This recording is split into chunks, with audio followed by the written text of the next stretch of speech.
So cracking WPA or WPA2 encrypted networks, it's not simple, especially that all the packets that are sent into the air are not useful for us as they do not contain any information that can help us determine the WPA key. Before we get into cracking WPA and WPA2, there is a feature called WPS. It allows users and clients to connect to the network by a push of a button. So on Windows 8, and if you look on some Wi-Fi printers, they have a WPS button. So if you press that WPS button and you go to your router and press the WPS button there as well, or go to the configuration page and press the WPS button, the client, the printer or your Windows device will connect to the network without having to enter the key. So the purpose of using WPS, it's a feature that allows clients to connect to the network easily without having to enter the WPA key manually. So it's just a feature in routers. This feature works and authenticates the client based using an 8-digit long PIN. So it doesn't use the actual WPA key, it uses an 8-digit PIN.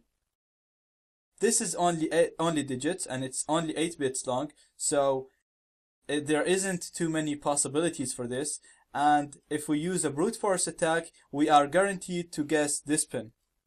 If we successfully guess this PIN, then we can use a tool called Reaver, which would calculate the WPA key from this PIN.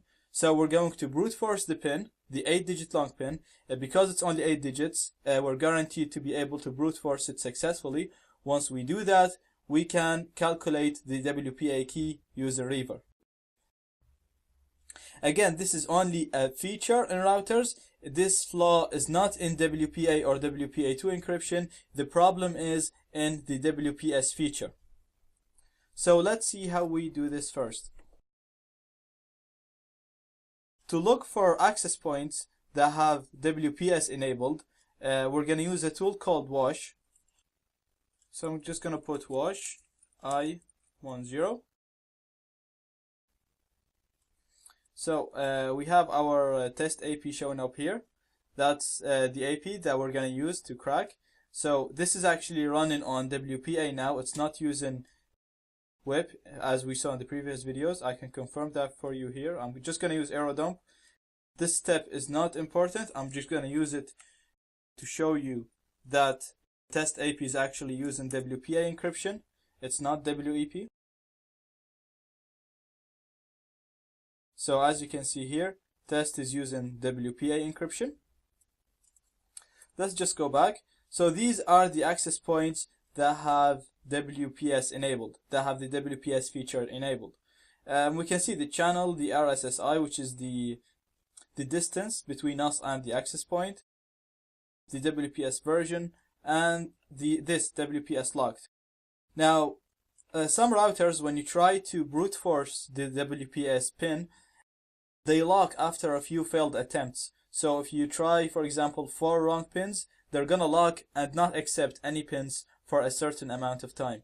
So if the WPS locked says yes here, then you can't actually use this attack now. So you need to wait for a little bit and come back to this access point. So we're going to launch Reaver now.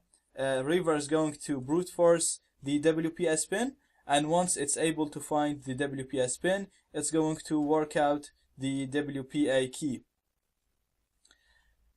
Reaver supports pause and resume. So if you for example brute force 30% of the possibilities and cancel the attack, if you come back, you're gonna start again from 30,000. You're not gonna start from 0. So let's launch Reaver. We're gonna put B to choose the BSS ID or the MAC address of the target access point,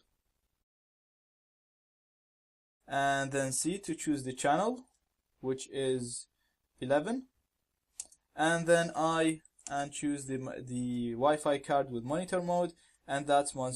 So very simple. Reaver, access point, BSS ID, channel, and then the Wi-Fi card with monitor mode. Gonna hit enter, and now Reaver associated with the target access point.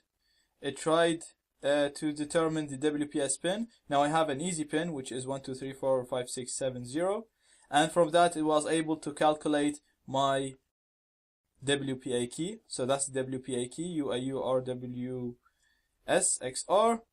And that's just the name of the access point. So I can just come now and connect to my network. And if I put the key that we just found, I'm going to show the password, and it's UAU RWS XR, connect. And as you can see, we connected successfully to the network. Now there's a few options that I'd like to show you for Reaver. I'm just going to go Reaver, help.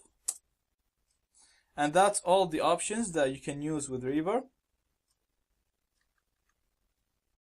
So, as I said, some routers would lock after a few failed attempts. Therefore, you can use some of these advanced options to get Reaver to work against these access points. For example, you can use the delay option and specify the amount of time in seconds that Reaver should wait between each brute force attempt or each pin attempt. You can also use the lock delay to tell Reaver to wait, for example, 60 seconds after if the access points gets locked, then wait for 60 seconds and then continue your brute force attempt.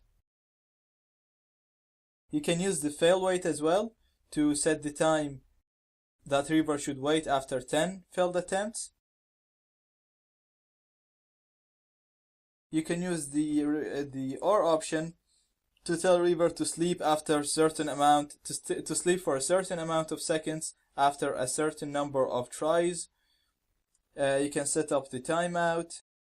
You can play with these options, the delay options, and the timeout, the fail wait, and all that if the access point was locking or was ignoring some of your brute force attempts.